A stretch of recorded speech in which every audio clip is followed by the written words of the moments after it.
नमस्कार, स्वागत है आपका प्राइम न्यूज पर। मैं हूं आपके साथ मेघना सचदेवा। ये रुक करेंगे उत्तराखंड की खबरों का।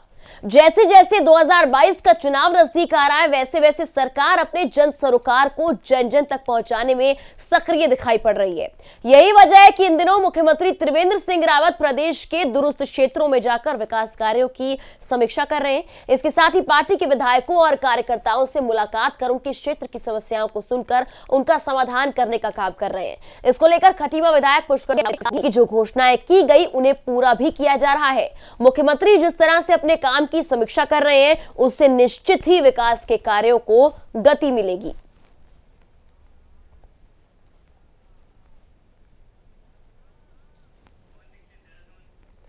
देहरादून से हमारे सहयोगी पवन फोन लाइन पर जुड़ गए हैं। पवन, आने वाले चुनावों को लेकर 2022 के चुनाव को लेकर सरकार पूरी तरह से एक्शन मोड में है और सीएम भी अलग अलग क्षेत्रों में जाकर काम की समीक्षा कर रहे हैं। क्या कुछ जानकारी है इसको लेकर?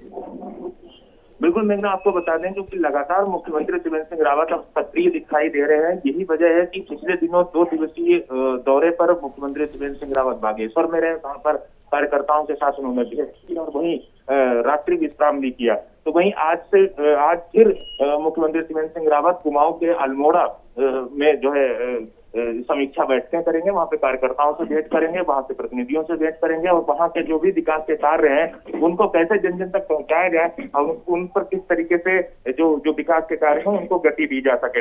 यही वजह है कि अब मुख्यमंत्री त्रिवेंद्र सिंह रावत विधायकों के क्षेत्रों में जाकर के भ्रमण कार्य करने के साथ साथ वहां के विकास कार्यों की समीक्षा कर रहे हैं। तो वही मुख्यमंत्री अब मंत्रियों के कामकाज की भी समीक्षा करेंगे, जिसको लेकर के विधायकों का भी साफ तौर पर कहना है कि ये सरकार जो है सिर्फ घोषणाएं करने मात्र की ये सरकार नहीं है। त्रिवेंद्र सिंह के नेतृत्व में चलने वाली ये सरकार ये अपने जो भी घोषणाएं करती है और उन घोषणाओं को पूरा करने में विश्वास रखती है। और मुख्यमंत्री जिस तरीके से लगातार विभागों की समीक्षा भी कर रहे हैं, मंत्रियों के कामकाज की भी समीक्षा कर रहे हैं, अधिकारियों के साथ बैठ करके समीक्षा कर रहे हैं और विकास के कार्यों का जायजा ले रहे हैं, उससे कहीं न कहीं जो विकास के कार्य हैं उनको गति मिलेगी। जो जिन क्षेत्रों में मुख्यमंत्री का भ्रमण हो रहा है, जहां पर रात्रि विश्राम हो रहा है, वहां पर जो भी कार्यकर्ताओं की समस्या है वो भी दूर होंगी और साथ ही साथ जो विकास के कार्य जो पहले घोषणाएं मुख्यमंत्री के द्वारा की गई हैं उनको भी गति मिलेगी। पवन, पिछले काफी दिनों की अगर बात की जाए तो कांग्रेस समेत तमाम विपक्षी पार्टियां लगातार कई मुद्दे खासकर बेरोजगारी को लेकर सरकार को घेरने की कोशिश कर रही है। आने वाले चुनाव को लेकर पार्टियां भी सक्रिय है, विपक्षी सक्रिय है और सरकार भी दूसरी ओर अपने कामों की समीक्षा कर रही है। ऐसे में आने वाले वक्त में किस तरह का प्रभाव पड़ने वाला है? पवन, सुन पा रहे हैं हमें? हमारी आवाज पवन तक नहीं पहुंच पा रही है। दोबारा उनसे जुड़ने की कोशिश करेंगे, लेकिन सरकारी योजनाओं को जन जन तक सरकार पहुंचा रही है, यह कहा जा रहा है। सीएम रावत अलग अलग क्षेत्रों में जाकर काम की समीक्षा कर रहे हैं, मंत्रियों की समीक्षा कर रहे हैं, वो किस तरह से काम कर रहे हैं और आने वाले चुनावों को लेकर साफ तौर पर सरकार किस तरह से एक्शन में है, ये दिखाई पड़ता है इस दौरे से।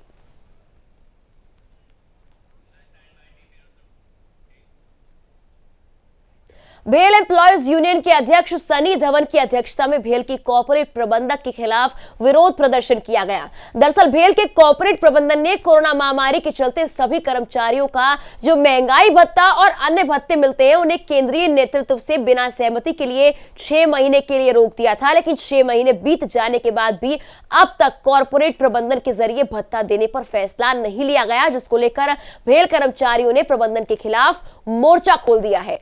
के खिलाफ मोर्चा खोला है, प्रदर्शन किया है। महंगाई भत्ता ना मिलने से भेल कर्मचारी नाराज हैं और एक तरह से अब विरोध के स्वर तेज होते हुए नजर आ रहे हैं। देखिए, सड़कों पर उतरे हुए हैं भेल कर्मचारी और प्रबंधन के खिलाफ आवाज बुलंद जा रही है। कोरोना काल के चलते महंगाई भत्ते पर रोक लगा दी गई थी। ऐसे में कर्मचारी काफी परेशान हैं और अब प्रदर्शन पर उतर आए हैं। रुद्रपुर से हमारे सहयोगी शायद जुड़ गए फोन लाइन पर, उनसे जानकारी लेते हैं। शायद, कर्मचारी काफी परेशान है और कॉर्पोरेट प्रबंधक के खिलाफ भेल कर्मचारियों को यह प्रदर्शन अब देखने के लिए मिल रहा है। फिलहाल क्या कुछ मांगे हैं प्रदर्शनकारियों की?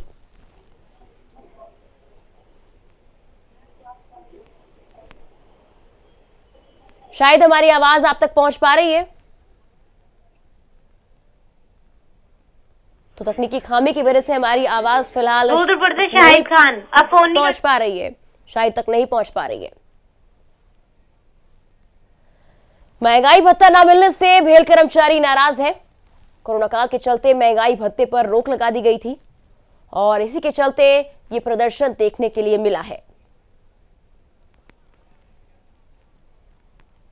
कर्मचारी कोरोना काल में जो महंगाई भत्ता दिया जाता था उस पर रोक लगी है कोरोना काल के चलते और इसी से काफी परेशान है और अब सड़कों पर उतर आए हैं। तस्वीरें आप देखिए कि प्रदर्शन वहां पर किया जा रहा है। काफी कर्मचारी एकजुट हो गए हैं और विरोध के स्वर अब तेज होने लगे हैं। ऐसे में उनकी मांगों को माना जाएगा या फिर नहीं, ये देखने वाली बात होगी। रुद्रपुर से एक बार फिर से हमारे सहयोगी शायद जुड़ गए हैं। शायद कोरोना काल के चलते महंगाई भत्ता बंद कर दिया गया था, ऐसे में भेल कर्मचारी अब सड़कों पर उतर आए हैं और कॉर्पोरेट प्रबंधन के खिलाफ आवाज बुलंद कर रहे हैं। क्या कुछ जानकारी इस प्रदर्शन को लेकर, क्या कुछ मांगे हैं प्रदर्शनकारियों की?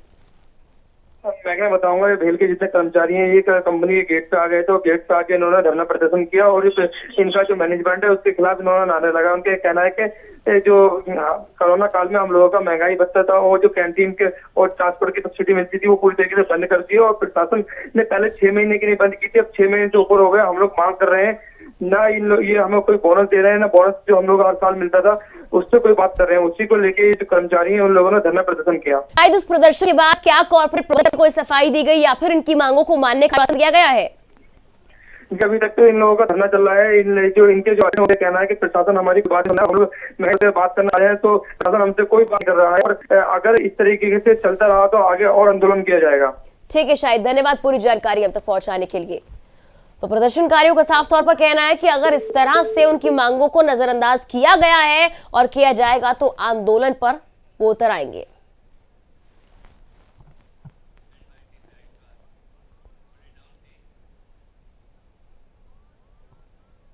कुंभ मेले को लेकर हरिद्वार के पौराणिक महत्व के स्थानों का सौंदर्यीकरण किया जाएगा। कनखल के दक्ष रोड, राजघाट और सतीघाट पर पौराणिक महत्व के छतरी वाले कुओं और सतीघाट पर पौराणिक लकड़ी मंडी का जीर्णोद्धार और सौंदर्यीकरण होगा। इन स्थानों का आज मेला अधिष्ठान के अभियंताओं और अधिकारियों के जरिए सर्वे किया गया है। अब जल्द ही इन स्थलों के सौंदर्यीकरण का काम भी शुरू हो सकता है। मेलाधिकारी दीपक रावत ने कनखल वासियों की मांग के लिए 4 दिन पहले ही मंजूरी दी।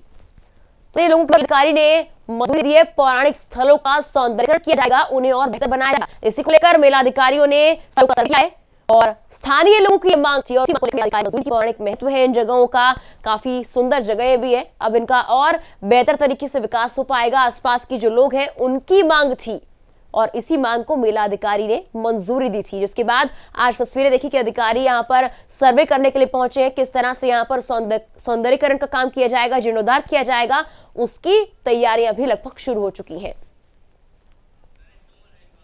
हरिद्वार से हमारे सहयोगी नरेश फोन लाइन पर जुड़ गए, उनसे जानकारी लेते हैं। नरेश, जो पौराणिक स्थल है उनका सौंदर्यीकरण किया जाएगा, इसको लेकर मेला अधिकारी ने इन जगहों का एक तरह से सर्वे किया है और स्थानीय लोगों की मांगों को मंजूरी भी दी है, इसको लेकर क्या कुछ जानकारी है?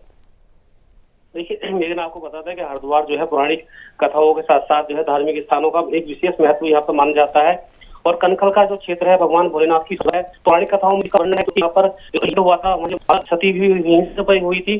तो यहाँ से 52 शक्तिपीठों की शुरुआत भी यहीं से होती है और माता पार्वती ने यहाँ पर जो है 3000 वर्ष तक तपस्या कर भगवान शिव को जो लोग हैं उन्होंने कुंभ मेला अधिकारी से बात की इस जगह का जीर्णोद्धार होना चाहिए, क्योंकि काफी प्रसिद्ध ये क्षेत्र है और भगवान भोलेनाथ की ससुराल है। लोग दूर दूर से यहाँ पर आते हैं दर्शन करने के लिए। अगर कुंभ में इस क्षेत्र को भी जोड़ लिया जाए तो कुंभ बड़ा ऐतिहासिक होगा। जी बिल्कुल नरेश, अगर देखा जाए जिस तरह से इसके जीर्णोद्धार की बात की जा रही है, सौंदर्यीकरण की बात की जा रही है, ऐसे में जो दूर दूर से धार्मिक महत्व को लेकर हरिद्वार पहुंचते हैं वो लोग यहाँ पहुंचेंगे और जाहिर तौर पर रोजगार बढ़ने की संभावनाएं भी है यहाँ पर आसपास के क्षेत्रों में। निश्चित रूप से देखिए, जब मेरा इस तरह से कार्य होंगे पर्यटन बढ़ेगा और उत्तराखंड पर्यटन का के ऊपर ही निर्भर करता है। अगर कुंभ के साथ साथ ये काम हो जाते हैं तो आने वाले समय में एक जो है यहाँ के लोगों को रोजगार तो मिलेगा ही, वहीं पर्यटन भी बढ़ेगा और सरकार का जो पैसा है सही रूप में सही जगह लग जाएगा और अगर कुंभ तो भव्य बनेगा ही और लोगों के साथ रोजगार भी मिलता हुआ नजर आएगा। जी बिल्कुल नरेश, धन्यवाद पूरी जानकारी हम तक पहुंचाने के लिए। सर्वे किया है, जगह जाकर पर्यटन के लिहाज से अगर देखा जाए तो इस क्षेत्र को विकास की गति मिलेगी और बेहतर या विकास हो जाएगा और रोजगार की संभावना बढ़ी। अगर कुंभ में इस क्षेत्र को जोड़ लिया जाता है, इन स्थलों को जोड़ लिया जाता है, इनका सौंदर्यीकरण किया जाता है, जिसको लेकर सर्वे भी आज किया गया है, यानी कि एक तरह से शुरुआत हो गई है और कुछ ही वक्त में इनका सौंदर्यीकरण कर लिया जाएगा। अब देखने वाली बात है कि कितना वक्त लगता है और कब इस जगह को कुंभ में जोड़ा जाता है। स्थानीय लोगों की मांग लगातार सुन रहे थे अधिकारी और इसके बाद अधिकारियों ने मंजूरी भी दे दी है।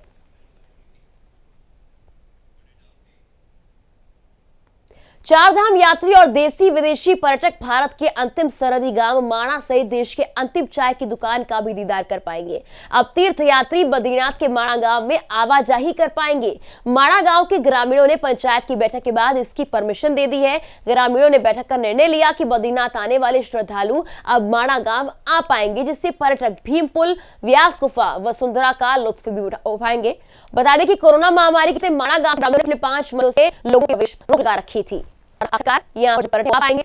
माणा गांव का चारधाम की यात्री कर सकते हैं। दूर दूर से लोग आते हैं। हालांकि कोरोना काल के चलते पहुंच नहीं रहा था और गांव से अनुमति भी नहीं थी, लेकिन अब अनुमति दे दी गई है, यानी कि लोग यहाँ पर आकर दीदार कर पाएंगे, माणा गांव का दौरा भी कर पाएंगे। ग्रामीणों ने बैठक की और जो सैलानी है उनको गांव में आने की अनुमति दे दी है। यहाँ पर आखिरी चाय की दुकान है देश की और एक तरह से आखिरी गांव भी इसे कहा जाता है। ग्रामीणों ने बैठक कर पर्यटकों को गांव आने की परमिशन दे दी है और माना कि इस गांव में अब लोग दूर दूर से आ पाएंगे। पौड़ी जिले में कोरोना की रोकथाम के लिए पुलिस चेकिंग अभियान में और तेजी लाने जा रही है। प्रशासन का यह फैसला आने वाले त्योहारों के मद्देनजर भी लिया गया है। त्योहारों पर बाहर से लौटने वाले प्रवासियों और त्योहारों की खरीदारी के लिए बाजारों में बढ़ने वाली भीड़ कोरोना के खतरे को और ना बढ़ाए, इसके लिए चेकिंग अभियान में तेजी लाने के निर्देश एसएसपी पी रेणुका ने जिले के समस्त थानों को दिए हैं।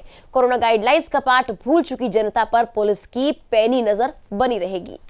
त्योहारों के मद्देनजर चेकिंग अभियान में तेजी लाई जाएगी। कोविड नियमों का उल्लंघन करने वालों पर पुलिस नजर बनाए हुए है, जिन पर कार्रवाई भी की जाएगी। आपको बता दें त्योहारी सीजन है, ऐसे में बाजारों में भीड़ लगने की संभावना ज्यादा है और कोरोना महामारी के और फैलने की संभावनाएं भी बढ़ती जा रही हैं। ऐसे में कोविड नियमों का उल्लंघन ना किया जाए, इसके लिए लोगों पर पुलिस की पैनी नजर बनी रहेगी और इसके लिए समस्त थानों को निर्देशित भी कर दिया गया है। त्योहारों के मद्देनजर चेकिंग अभियान करने का फैसला है और लोगों को जागरूक करने की कोशिश भी लगातार पुलिस प्रशासन की तरफ से की जा रही है। वहीं सभी थानों को निर्देशित कर दिया गया है कि चेकिंग अभियान में और तेजी लाई जाए। त्योहारों के मद्देनजर चेकिंग अभियान तेज करने का यह फैसला है। कोविड नियमों का उल्लंघन करने वालों पर पुलिस की पैनी नजर है। त्योहारी सीजन है, ऐसे में जाहिर तौर पर बाजारों में भीड़ लगेगी और लोग भी वहां पर इकट्ठा होंगे, जिससे कि कोविड महामारी बढ़ने का खतरा लगातार बना हुआ है। इसी को देखते हुए ये फैसला पुलिस प्रशासन की तरफ से लिया गया है। कोरोना को लेकर पुलिस का चेकिंग अभियान तेज होगा। पौड़ी से हमारे सहयोगी भगवान सिंह फोन लाइन पर जुड़ गए। भगवान सिंह, अगर देखा जाए लगातार कोरोना महामारी का खतरा बढ़ता जा रहा है और त्योहारी सीजन नजदीक है, ऐसे में पुलिस प्रशासन ने फैसला लिया है कि पैनी नजर बनाई रखी जाएगी और चेकिंग अभियान में तेजी भी लाई जाएगी। किस तरह से पुलिस का एक्शन नजर आ रहा है? मोनिका, मैं आपको जनपद पौड़ी गढ़वाल के पुलिस अधीक्षक रेणुका देवी ने यहाँ पे पुलिस अभियान चलाया गया है। इसमें से अभी तक पौड़ी जिले के पुलिस कोरोना के नियम के उल्लंघन के लिए वसूली की है। 10 लाख रुपए वसूली किया गया राजपुर पौड़ी जिले से। कोरोना नियम से जो नियम नहीं कटे उनके 10 लाख रुपए। लेकिन आपको बता दें, जैसे कि त्योहारों का टाइम है तो इस समय लोग बाजारों में ज्यादा आते खरीदारी करने के लिए, लेकिन कहीं कहीं कोरोना काल का जो नियम का है तो उसका लॉकडाउन का पालन नहीं कर पाते, तो कहीं ना कहीं उसका एक्टिव लगा के यहाँ पे पुलिस प्रशासन बिल्कुल सतर्क तैयार हो चुका है। और जनपद पौड़ी का कोटद्वार के पास है, जहाँ भीड़ भाड़ इलाका है, वहाँ पे तमाम सभी अधिकारियों से वीडियो कॉन्फ्रेंस द्वारा अपने पुलिस अधिकारियों द्वारा बात की गई है कि जहाँ पे भी इस तरह से उल्लंघन किया जाता है तत्काल उन पर कार्रवाई किया जाए, क्योंकि कोरोना जैसी बीमारी में बिल्कुल भगवान, अगर देखा जाए कोरोना महामारी के बढ़ते खतरे को देखते एक बेहतर फैसला है। उम्मीद करते हैं कि चेकिंग अभियान में और तेजी लाई जाए। धन्यवाद पूरी जानकारी हम तक पहुंचाने के लिए।